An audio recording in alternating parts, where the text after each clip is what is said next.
ఏం చేయలేము, ఉన్న పరిస్థితులకు అనుగుణంగా దాన్ని సర్చ్ చేసుకుంటూ పోవాలి తప్ప నా చేత కాదని చేతులు ఎత్తడానికి వీల్లేదు. ఇలా మీ వారసులుగా పవన్ కావచ్చు, పవన్ రెడ్డి కావచ్చు, అయితే అస్మిత్ రెడ్డి కావచ్చు. అస్మిత్ రెడ్డి ఇప్పుడు ఎమ్మెల్యేగా చూస్తున్నాం. ఏమనిపిస్తుంది? మీ వారసత్వం అలా కొనసాగుతుంది, ఇంకా పవన్ గారి ముందుకు రావాల్సిన అవసరం ఉంది అనుకుంటా? ఆయనకు ఎమ్మెల్యేగా నిలబడమని చెప్పా, ఆయనకు ఇష్టం లేదు, ఎంపీగా పోవాలన్నాడు. బహుశా ఆయన పాలిటిక్స్ రాకపోవచ్చు. ఈసారి వచ్చింటే గెలిచిండేవారేమో. ఇంటికి గెలిచిండేవాడిని అడిగామా, ఆయన టికెట్ ఇవ్వలేదు. దానికి మనం ఏం చేస్తాం, దానికి మనకు ఆ రాత లేదు అనుకుంటాం అంతే. అలాగే అస్మిత్ రెడ్డి ఎమ్మెల్యేగా ఉన్నారు. అవును, యంగ్ ఫెలో, చదువుకున్నాడు, బాగా మాట మన్నింపు ఉంది, చూడాలి ఎట్లా చేస్తాడు. ఇలా పిల్లల రాజకీయ భవిష్యత్తు ఏంటి? ఇప్పుడు పవన్ రెడ్డి గారు మీరు అన్నట్టు ఆయన విముఖత చూపిస్తుంటే, పవన్ రెడ్డి ఏదైనా వ్యాపారం చేసుకో బాగుంటుంది, నువ్వు రాజకీయాలు వద్దని చెప్పా. మీరే చెప్పారు. నేనే చెప్పా, ఈ పాలిటిక్స్లో మీరు ఫిట్ కాలేరు, వద్దు, మానుకోమని చెప్పా. ఏదైనా ఇండస్ట్రీనో ఏదైనా చూసి బతకండి అని చెప్పాను.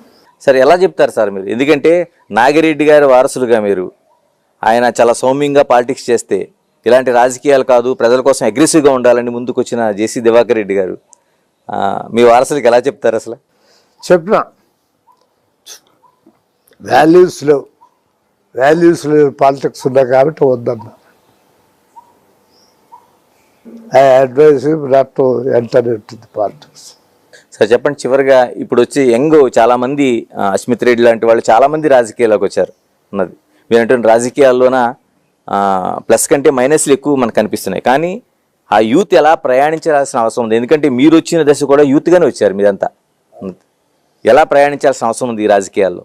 సమతుల్యం చూసుకొని ప్రవర్తించాలి. ఇప్పుడు పూర్తిగా నీతి నిజాయితీతో బ్రతికేదానికి వీలు లేనటువంటి రాజకీయాలు ఇవి. మాకు అవకాశం ఇచ్చారు ప్రజలు, నీతిగా నిజాయితీగా బ్రతకమని మాకు ఆదేశించారు, చేశారు. ఇప్పుడు అట్లా లేదు.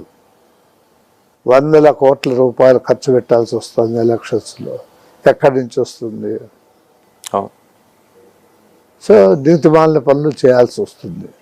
ఆ నీతిమాలిన పనులు చేసేదానికంటే ఉన్న దాంట్లోనే ఏదన్నా తృప్తిగా ఉంటే మంచిది నా అభిప్రాయం. ఇలాగే కొనసాగుతాయి రాజకీయాలు? ఇంకా మార్పు చూడలేము అసలు? కష్టం.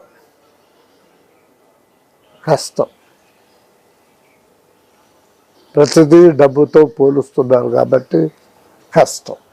చంద్రబాబు నాయుడు కోసం చెప్పండి. ముఖ్యమంత్రిగా 4వ సారి ప్రమాణ స్వీకారం చేసి ప్రయాణం చేస్తున్నాడు ఆయన.